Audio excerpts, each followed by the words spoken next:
Hi friends, my name is Chaitanya Patka and welcome back to my YouTube channel. In this video, we are going to analyze the final of the DP World Asia Cup 2022 which took place between Pakistan and Sri Lanka.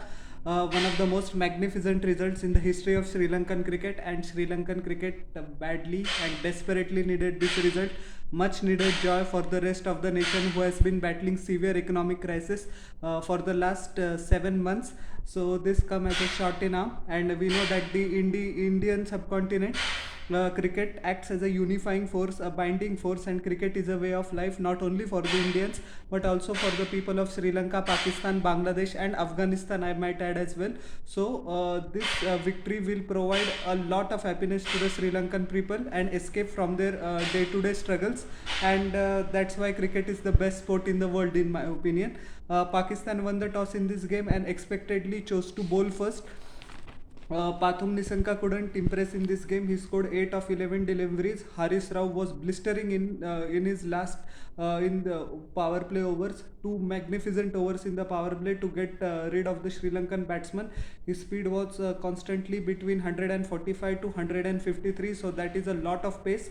And yes, Pathum Nisanka unfortunately tried to force the pace, which wasn't his strength, and he got out. Kusal Mendis was also out on a golden duck in this game, two consecutive golden ducks, and worryingly, there is a pattern in Kushal Mendis' career. If you had seen my other videos, I also mentioned that previously that once he gets a good scores, he capitalizes on them for the next 3-4 innings, and when he's not in form, he's woefully out of form.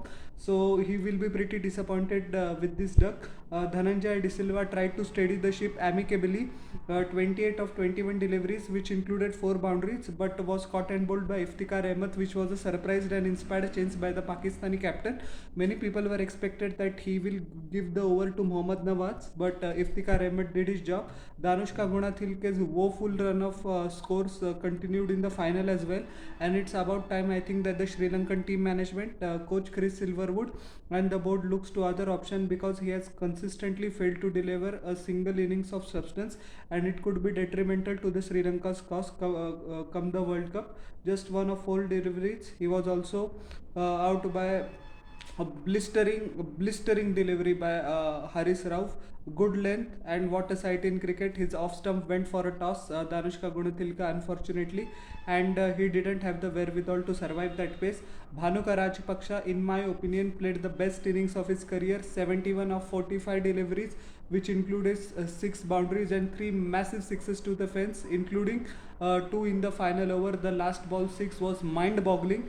The wide Yorker went wrong of Naseem Shah, and he just hit that one over the cover point region. That shot tells that he has the natural ability, and what I must admire in this inning of Rajapaksa is that we know that he is an instinctively attacking batsman, but when the 5 wickets were fell, he along with Wanindu Hasaranga also played a gem of an innings, scoring 36 of 21 deliveries. They both ensured that they picked the gaps, and whenever there was an initiative, Wanindu Hasaranga will take it to attack, and Danushka Gunathilka had the responsibility of not only playing fast but also adjusting according to the situation and playing accordingly. There is no thing as such as called as a natural game, and he did brilliantly well to curb his natural instinct, took singles against his nature, and when the time was right in the last final overs, after the unfortunate dismissal of Hasaranga, which again Haris Rauf contributed to his dismissal. Wanindu, I beg your pardon, Bhanuka Rajpaksha showed his talent, and yes, this was the innings that turned the match on his head. Pakistan had Sri Lanka on the ropes. Less than 80 runs, 5 wickets were down already, and Sri Lanka were in dire straits. I want to give credit to Wanindu Hasaranga as well. 36 runs of a brilliant counter-attacking innings.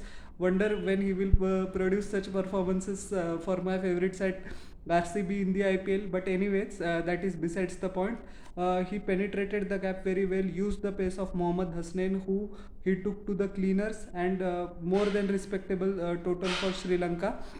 Chamika Karunaratne also hit a 6 in the last few deliveries. He scored 14 run a ball. He was not out. For Pakistan, Naseem Shah was expensive. A lot was expected from him, but he has disappointed in this game. As well as the last game also, he didn't perform up to his potential. In 4 overs, he gave away 40 runs and took a solitary wicket. Hasnain was very expensive. Hasnain shows that having pace in T20 cricket is a two-way sword. If it is your day, it is your day. If it is not, it is batsman make hay while the sun shine, because even the mistime shots go for sixes. But this wasn't the case in this innings. He was woefully offline. He didn't bowl according to his plan. He was way short outside the off stump, and credit to Hasaranga as well and Rajapaksa as well, that they took advantage of Hasnain's bad day. Haris Rauf was the pick of the bowlers. Excellent sight when he steams in. As we know that he has honed his cricket playing tennis ball cricket, and he's a very street smart cricketer, very thinking cricketer. He sticks to his strength, and the pace like 150 clicks per hour, you are in big trouble. And he showed that he is an investment from the past for Pakistan, and they must stick with him. The As I had mentioned the same point a while ago with Mohammad Hasnain, that his pace will be sometimes against the side, but more often than not he will produce results, and Pakistan cricket should stick with Haris Rauf, one of the most beautiful actions. And the batsman will be in big trouble across the world if he even crosses 70 to 80% of his potential. That's how talented he is. Shadab Khan had a respectable outing as well. 4 overs, 28 runs, 1 wickets, bowled his typical googlies, legs breaks. Also didn't give much which to Sri Lankan batsmen outside the off stump, kept them in check. And the carnage that was unfolding by Bhanuka Rajpaksha and one into Hasaranga. These figures deserve respect. Iftikhar Ahmed in 3 overs also bowled very well. Took the prize wickets of Dhananjay De Silva when he was looking set for a big score on 28. In 3 overs, Iftikhar gave away 21 runs and took a single wicket, and Mohammad Nawaz just bowled a single over. But I think it wasn't perplexing at all, because Iftikhar did his job very nicely. In 1 over, he gave just 3 runs, and that too in the latter stages. Coming to Pakistan's innings, Mohammad Rizwan's innings I had mentioned many times before, and unfortunately this time it has come true that although he scores vital runs, but the amount of time and the amount of delivery he takes, it is in the end detrimental to Pakistan's cause, and that's what exactly happened. 55 of 49 deliveries. I think this innings fell into the laps of Sri Lanka, and I wouldn't be making an outrageous statement by saying that he acted as Sri Lanka's 12th man. As we know that nobody plays slowly, deliberately, but more acceleration was required from him. And even if he took 49 deliveries for 55 runs, it was expected that he stayed until the end and took Pakistan over the line, which wasn't the case. The greatest left-arm bowler of all time, Wasim Akram, also shared the same opinion, but unfortunately he was trolled by quite a few anti-social elements on social media. So our viewpoint is same, that though Rizwan is talented, nobody's questioning his commitment, work ethic, hard work and determination. He needs to up the ante. Shoaib Akhtar also made the same point, that he scores 45 deliveries in the Super 4 games as well, in one of his clips. And yes, that is a common notion that Rizwan, if you remember that in 2021 World Cup semi-final against Australia, Babar Azam and Mohammad Rizwan took 10 or 11 overs, but the run rate was still 7 and a half. Although Pakistani batsmen later accelerated towards the latter stage of the innings, if they had scored at 8 or 8.5, the story could have been different. So Rizwan doesn't need to alter his approach, but he needs to make sure that he is at least rotating the strike at even more frequency and looking for the power shots. He won't. See, one disadvantage will be that if you look at the power shots and if you go at the power shots, percentage of dot balls will be increased little bit, as there is less scope for running between the wickets. But as I had said in many of my videos, 180 or 190 for 7 is way better than 160 for 2 or 165 for 3. Every runs count in T20 cricket, and this approach unfortunately will take Pakistan nowhere. Babar Azam's horrendous run of form continued. He's in a bad patch. I've said at the start of this video, in my preview, that there could be fireworks from Babar Azam, and he had exceeded his quota of failures.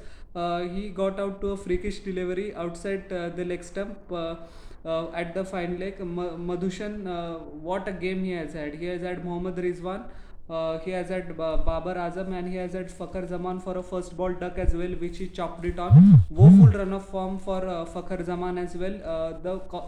As we know that Pakistani top order is very top heavy and dependent on its first three batsmen, and two are woefully out of form. And Mohammad Rizwan is not helping his cause by decelerating his strike rate. So lots of work to be there. This was an opportunity for the Pakistani middle order to answer to his critics and finally show their worth. We know that they're talented. We had seen their talent in the Pakistan Super League as well, but they couldn't come to the party in this game either, which will be shocking to many of the people. Mohammad Iftikhar Ahmed scored 32 but took 31 deliveries once again. Not a great innings at all. 1 6 and 2 balls. He was caught out by Chamika. He was dismissed by Chamika Karunaratne. Mohammad Nawaz 6 of 9. He was also dismissed by Karunaratne as well. And Khushdil Shah looked all at sea in his brief stay of 4 deliveries. Just scored couple of runs. He was dismissed by Vanindu Hasaranga at the boundary. So all of them have disappointed, and it will be not fair to judge them, because when they were coming to the crease, the asking rate was above 11. So I think the scapegoat will be Mohammad Rizwan for this defeat for Pakistan. There is no other option, despite the fact that he scored a 50. Don't get me wrong, I am not criticizing him deliberately. He's a wonderful player, he's a wonderful human being, he's very talented, and his heart is of gold. But such approach doesn't work, Rizwan bhai. Haris Rauf scored 13 of 9 deliveries, which included 1 4 and 1 6, and Shadab Khan also scored 8. But it was way too late. Shadab Khan was dismissed by Thikshana, and Karunaratne also amounted for the dismissal of Haris Rauf. And Madhushan picked off his fine night by dismissing Naseem Shah, which just the approach of Pakistan batsman has left many fans fuming. Wonderful bowling by Pramod Madhushan. 4 overs, 34 runs, 4 wickets. He made his debut just the other match, and there were a lot of critics which were questioning his place at the start, but he has proven them wrong. Sri Lanka has found a wonderful bowler, good pace. He bends his back, gets the swing both ways, bowls good length, and is not afraid to pitch the ball up despite the fact of hitting for boundary. So Sri Lanka has found a gem, and I'm sure that there will be a lot of competition for places once Dushmanta Chamira comes in. But a lot of competition and talent is always good to the side's development, and hope he progresses further, because he looks a very talented and very bright prospect. Vanindu Hasaranga rightfully adjudged the player of the match in this game as well. 36 of 21 deliveries, as I had mentioned before. 27 runs, 3 wickets in 4 overs, broke the back of the Pakistani middle order, aided by some woeful shots as well. For example, the dismissal of Asif Ali, played down the wrong line completely, consecutive ducks, and I've heard that he practices 100 to 156s per day. I didn't see any in both of the games. Although benefit of doubt must be given to him, because he had an injured hand at the game, as was mentioned by Pakistan head coach Saqlain Mushtaq. But at least he could have picked the line of the ball. That dismissal was very amateurish and very sluggish for the player of his quality. We know that he is a great player, which he proved in the previous World Cup, but yes, he has not performed up to the mark, and there are no excuses for such failures. Chamika Karunaratne in 4 overs gave away 33 runs and took 2 wickets. 1 minute, and Dhananjaya De Silva in 1 over he gave away 4 runs. So a fine victory by Sri Lanka, and most of the nation needed it. Hope they progress, hope they build something very substantial. And yes, how did you like my analysis of this game? Please tell in the comment section below, and don't forget to like, share and subscribe to my channel, and press the bell icon for further notifications. We'll meet in the next video. Until then, everyone, bye. And a humble request once again, please subscribe, and congratulations to Sri Lankan team once again.